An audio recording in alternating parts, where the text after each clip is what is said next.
सावन महीने की एकादशी आ गई है। इसे पुत्रदा एकादशी के नाम से जाना जाता है। ऐसी मान्यता है इस दिन अगर उपवास किया जाए, कुछ खास श्रेष्ठ कार्य किए जाए तो मनचाही संतान प्राप्त होती है, पुत्र प्राप्ति के योग बनते हैं श्रीहरि और महादेव की कृपा से। आप सभी अगर व्रत उपवास नहीं भी कर पाते हैं किसी कारण से, तो आप सभी को यह उपाय करने का प्रयत्न करना चाहिए। यह श्रेष्ठ उपाय है जो कि परिवार में बच्चे हैं तो उनकी लंबी आयु करते हैं और प्रभु की असीम कृपा प्रदान करते हैं। 16 अगस्त दिन शुक्रवार के दिन सावन पुत्रदा एकादशी का उपवास किया जाएगा। एकादशी शुरू होगी 15 अगस्त सुबह 10:26 से और इसकी समापन होगा 16 अगस्त सुबह 9:39 के आसपास। ऐसे में आप सभी को आवश्यक रूप से 16 अगस्त के दिन व्रत धारण करना चाहिए। 16 अगस्त को व्रत धारण करेंगे तो 17 अगस्त की सुबह 5:51 से 8:05 के आसपास पारण अर्थात व्रत को खोलने का समय हो रहा है जी। इस दिन बहुत दुर्लभ और श्रेष्ठ समय हो रहा है।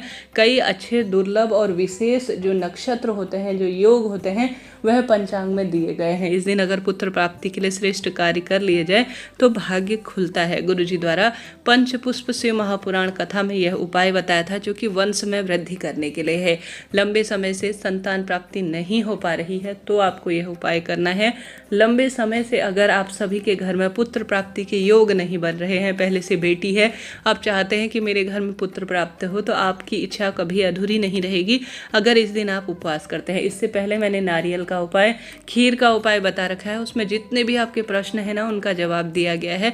कमेंट्स में मैंने वह वीडियो पिन कर रखा है कि क्या इस दिन बिना व्रत के उपवास करें, कैसे नियम हैं, किस तरह से है। तो बार बार वही बात कहना सही नहीं है, कृपया उस वीडियो को देख लीजिएगा। इस उपाय को पुरुष भी कर सकते हैं, महिला भी कर सकती है, कोई भी कर सकते हैं कुल मिलाकर, और बिना उपवास के भी सुबह से लेकर रात्रि तक कभी भी कर सकते हैं, कोई दिक्कत की बात नहीं है। अब कैसे करना है ध्यान से सुनिए। जो पहला उपाय बता रही हूँ वह एक फूल का है। उसके अलावा 2 अन्य उपाय भी हैं, उन्हें भी सुनते हुए जाइएगा, वीडियो अधूरा ना छोड़िएगा। गुरुजी कहते हैं पारिजात का फूल अर्थात हर श्रृंगार भी जिसे कहा जाता है, स्क्रीन पर मैंने दिया हुआ है, यह उसी से संबंधित उपाय है। आप YouTube पर गुरुजी की आवाज़ में भी इस उपाय को सुन सकते हैं, समझ सकते हैं। कोई गलत जानकारी वीडियो में नहीं दी जा रही है, इस चीज़ का विश्वास करें। सत्यता जांचने के लिए आप सुन लीजिएगा। हरसिंगार पारिजात का फूल इसे कहा जाता है। सफ़ेद रंग का यह होता है, नारंगी कलर की इसकी डंडी होती है। गुरुजी कहते हैं जब वंश वृद्धि ना हो रही हो, परिवार में कुल दीपक ना हो रहा हो, वंश रुक सा गया हो, तब यह उपाय आपको करना चाहिए। तो आप सभी को पूजा की थाली रखनी है, उसमें यह फूल रखने हैं जिसे पारिजात का फूल कहा जाता है। बहुत विशेष फूल इसे कहा जाता है। इसके 2 उपाय बताए हैं। जो प्रथम बता रही हूँ वह सुनिए। सबसे पहले यह फूल आप सभी को विशेष तौर पर पूजा की थाली में रखना है। कोई संख्या निर्धारित नहीं है, 2 एक साथ रखें, खाली एक रखना सही नहीं है। 2 4 एक साथ रख लीजिएगा, इस बात का ध्यान रखें। खाली एक रखेंगे तो कई बार गुरुजी की जब कथा हुई थी तो उन्होंने कहा था कि जोड़े में काम करना अच्छा होता है, तो 2 4 अच्छी अवस्था में फूल रख लीजिए। धान से कटे फटे ना हो।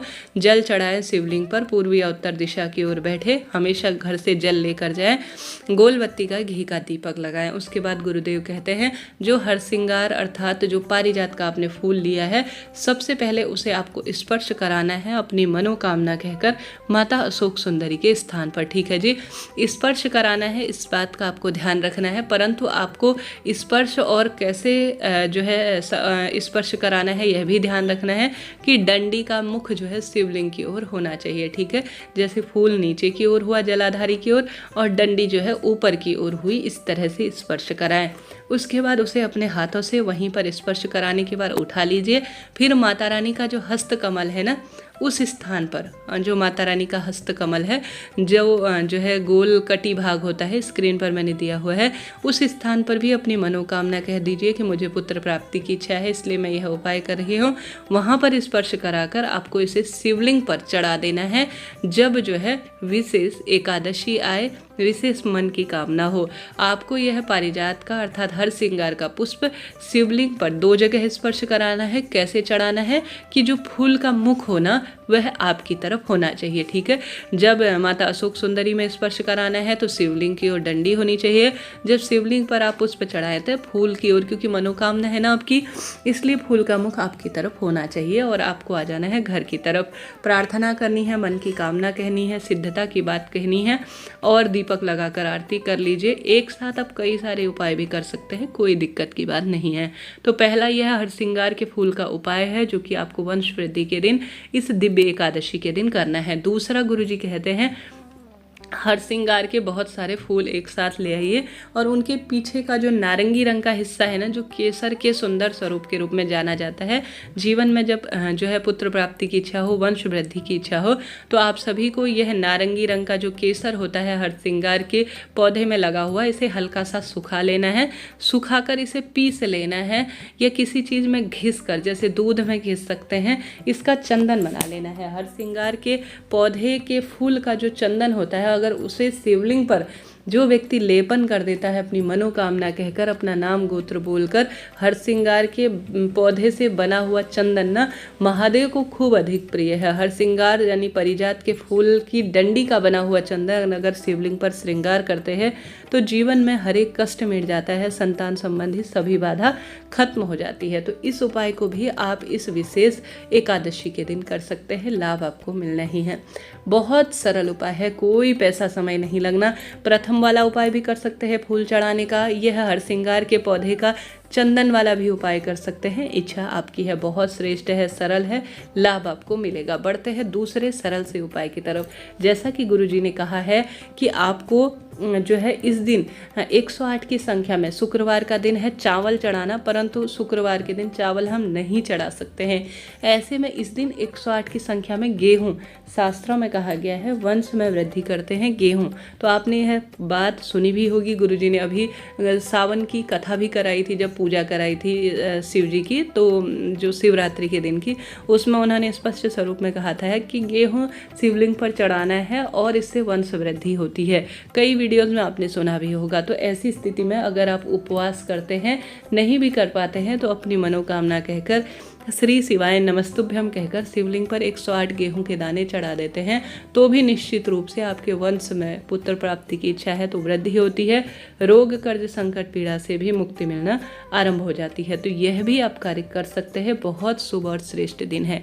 2 उपाय बताए। तीसरा गुरुजी ने कहा है अगर आप सभी के जीवन में पुत्र प्राप्ति की इच्छा है तो जब भी यह एकादशी आए, सावन महीने की पुत्रदा एकादशी, ब्राह्मण और ब्राह्मण की धर्मपत्नी और उनके साथ उनका पुत्र, ठीक है, उनका बच्चा जो होता है, उसे बेलपत्र वृक्ष के नीचे अगर आप खीर का भोग जो है भोजन करवा देती हैं, अर्थात खीर, साबूदाने की खीर उन्हें खिला देती हैं पेट भरकर, और थोड़ा सा उनका जूठा स्वयं खा लेती हैं, पति पत्नी खा लेते हैं, तो भी इससे पुत्र प्राप्ति के योग बनते हैं। तो यह भी आप कार्य कर सकते हैं श्रेष्ठ संतान की प्राप्ति के लिए। देखिए, कोई पैसा समय लगना है नहीं, एक दिन पहले निमंत्रण देकर आइए कि ऐसी ऐसी बात है, आपके कोई सगे संबंधी है तो वह आपकी बात समझ जाएंगे कि लंबे समय से यह प्रयास कर रहे हैं संतान के लिए परंतु नहीं हो पा रही है।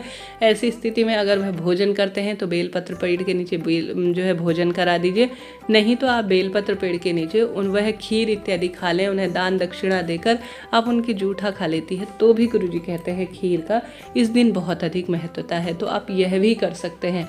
साथ ही गुरुजी कहते हैं जो नारी लंबे समय से संतान की परेशानी से जूझ रही है, उसका नाम गोत्र बोलकर एक नारियल लेकर उसमें कपड़ा लपेटकर महादेव के मंदिर में अगर चढ़ा दिया जाए ना पुत्रदा एकादशी या किसी भी श्रेष्ठ तिथि पर, तो अनंत गुना लाभ होता है। तो पुत्रदा एकादशी के दिन अगर नारी के जीवन में संतान की बाधा लंबे समय से उसे परेशान कर रही है, हार गए हैं, हर तरफ से परेशान हो चुके हैं, जीवन में बाधाओं से घिरे हैं, खूब इलाज करा लिया, पुत्र प्राप्ति की कामना सिद्धता के स्वरूप में हो ही नहीं रही है, तो एक बाजार में 20-25 रुपये का ज़्यादा से ज़्यादा नारियल मिल जा रहा है इस समय, नारियल लेकर आइए, उसके ऊपर कोई लाल या पीला कपड़ा आप लपेट दीजिए, कोई भी कैसे ही, एक ब्लाउज का पीस ले सकते हैं, रुमाल ले सकते हैं, उसके ऊपर लपेट लीजिए। चाहे तो किसी कप धागे से, जैसे कच्चा सूत होता है उससे भी बांध सकते हैं। 11-21 रुपये भी रख सकते हैं। हालांकि गुरुजी साधारण सरल तरीके से नारियल में कपड़ा लपेट कर अगर आप शिव मंदिर में चढ़ा कर आते हैं तो गुरुजी कहते हैं निश्चित रूप से वंश में वृद्धि होती है। आप यह कार्य कर लेते हैं तो इस विशेष तिथि पर जो व्यक्ति संतान संबंधी परेशानी से जूझ रहा है उसका नाम गोत्र बोलकर, तो निश्चित रूप से उस व्यक्ति की वंश में वृद्धि होती है, पुत्र की प्राप्ति होती है। बिना व्रत के भी इन उपवासों को आप सुबह से लेकर रात्रि तक उपायों को कर सकते हैं, लाभ ही लाभ आपको प्राप्त होना है। इस तरह से यह विशेष एकादशी के उपाय हैं जो बहुत सारे मैंने आपको बताए। फिर भी कोई भी प्रश्न हो तो बिल्कुल बेझिझक आप पूछिएगा, सभी सवालों के जवाब आप प्राप्त करेंगे। साल की बहुत विशेष पुत्रदा एकादशी है। 2 ही एकादशियां ऐसी आती है जो संतान संबंधी होती है, एक तो पौष माह में, एक सावन माह में। तो सावन महीने की अब आ ही गई है तो आपको यह कार्य कर लेना है। बहुत श्रेष्ठ उपाय स्वरूप में मैंने बताए। 2 वीडियो पहले से भी जो गुरुजी की है वह मैंने बता रखी है, उन्हें भी आप देख सकते हैं। उनमें से आप जितने उपाय करना चाहें कर लीजिएगा, कोई दिक्कत की बात नहीं है। 2-4 भी उपाय एक साथ कर लेंगे तो कोई पैसा समय तो लगना है नहीं, लाभ इससे मिलना ही है। बढ़ते हैं एक और सर्वश्रेष्ठ उपाय की तरफ, जिसमें मेरे गुरुजी कहते हैं जब भगवान श्री कृष्ण को संतान प्राप्त नहीं हो रही थी तब उन्होंने यह श्रेष्ठ कार्य ऋषि मुनियों की राय लेने के बाद, उनसे सलाह मशवरा करने के बाद किया था। तो आप सभी भी जीवन में हार रहे हैं, दुख दरिद्रता से परेशान हैं, कष्ट संकट पीड़ा से घिरे हुए हैं, तो स्वयं भगवान श्री कृष्ण ने इस उपाय को किया था। तो इस दिन करने का बहुत महत्व है। अगर आप लंबे समय से घर पर पार्थिव शिव पूजा पंडित जी के हाथ से संकल्प के तहत करवाने की सोच रहे हैं, जैसे हमें पुत्र की प्राप्ति हो जाए, इस संकल्प से करवाने की सोच रहे हैं, तो यह पुत्रदा एकादशी सबसे श्रेष्ठ दिन है इस कार्य को करने के लिए। मिट्टी के शिवलिंग बनाएं, पंडित जी से राय लेकर। गुरुजी ने तो कहा है इस दिन करने की महत्वता है। अपनी इच्छा शक्ति सामर्थ्य अनुसार भी अपने घर पर पार्थिव शिवलिंग बनाकर, आप मिट्टी के शिवलिंग बनाकर पति पत्नी एक साथ संकल्प लेकर अपने दाहिने हाथ में थोड़ा सा अक्षत ले लीजिए। अक्षत इस दिन नहीं ले सकते हैं क्योंकि चावल जो है अवॉइड करते हैं। श्री हरि विष्णु की पूजा में सिर्फ जो है सफ़ेद तिल का प्रयोग किया जाता है। तो अपने हाथ में या तो गेहूं ले लीजिए या पुष्प ले लीजिए या आप तिल ले सकते हैं। उन्हें लेकर 1 रुपये का सिक्का लेकर आप अपना नाम गोत्र बोलकर प्रार्थना करें अपने कुल देवी मैया, अपने इष्ट पितृ देवी देवताओं का कि आज पुत्रदा एकादशी के दिन आपका श्रेष्ठ उपाय करने जा रही हूँ। इस कामना के तहत आपका जो है मैं पार्थिव पूजन करने जा रही हूँ। हे महादेव, आपने सभी भक्तजनों की इच्छा पूर्ण की है, मुझे अधूरा न छोड़ें। ऐसी प्रार्थना करते हुए आप सभी जो है प्रार्थना कर जो संकल्प लिया है उसे नीचे छोड़े और पति पत्नी एक साथ मिट्टी के शिवलिंग बनाकर पार्थिव शिव पूजा करते हैं ना, तो इस दिन अनंत गुना लाभ मिलता है। आप YouTube पर देखकर स्वयं से भी कर सकते हैं, पंडित जी को बुलाकर भी करवा सकते हैं। कुल मिलाकर यकीन मानिए मिट्टी के अर्थात पार्थिव शिवलिंग बनाना संकल्प के तहत बहुत श्रेष्ठ माना जाता है। इस दिन शिवलिंग पर आप दूध चढ़ा सकती हैं, यह भी वंश में वृद्धि करने में सहायक होता है। इस दिन कन्या को घर पर भोजन करवाने के लिए भी बुला सकती हैं। इस दिन आप बेलपत्र का पौधा अगर आसपास जो है मंदिर प्रांगण में लगा देती हैं, बेलपत्र का पौधा जैसे जैसे बड़ा होता है उसकी छाल, उसकी मिट्टी, उसका जो है पत्ता जैसे जैसे शिवलिंग पर समर्पित होता है या जैसे जैसे जिस जिस व्यक्ति के यह काम आता है ना, वैसे वैसे आपके वंश में वृद्धि होती है। शास्त्रों में कहा गया है पितृदोष को भी खत्म करता है बेलपत्र का पौधा। ऐसे में आप सभी इस सावन के पवित्र महीने में जब वर्षा ऋतु खूब अधिक है, बड़ी अच्छी तरह से लग जाएगा, तो आप पति पत्नी जाएं। शास्त्रों में लिखी गई यह बात, गुरुजी ने कही हुई यह बात आप करने का प्रयत्न करें। आप एक बेलपत्र का पौधा लगाएं किसी आसपास, उसे अपने संतान की भांति अच्छी तरह से उसकी देखभाल करें, उसे रोपित करें, खाद पानी की व्यवस्था करें। जैसे जैसे वह पौधा है वह वृद्धि होगी, वैसे वैसे आपके संतान में भी वृद्धि होगी, उसकी लंबी आयु होगी।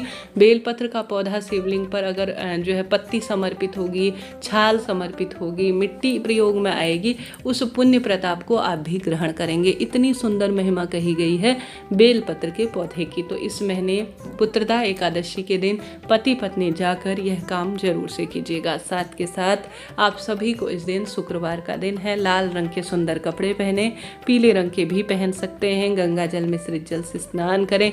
तुलसी की लकड़ी को नहाने के पानी में घोलकर स्नान करें। साथ के साथ किसी भी स्वरूप में तुलसी की पत्ती को तोड़ना नहीं है, इस बात का ध्यान रखें। एक दिन पहले ही तुलसी की पत्ती को तोड़ कर रख लीजिए।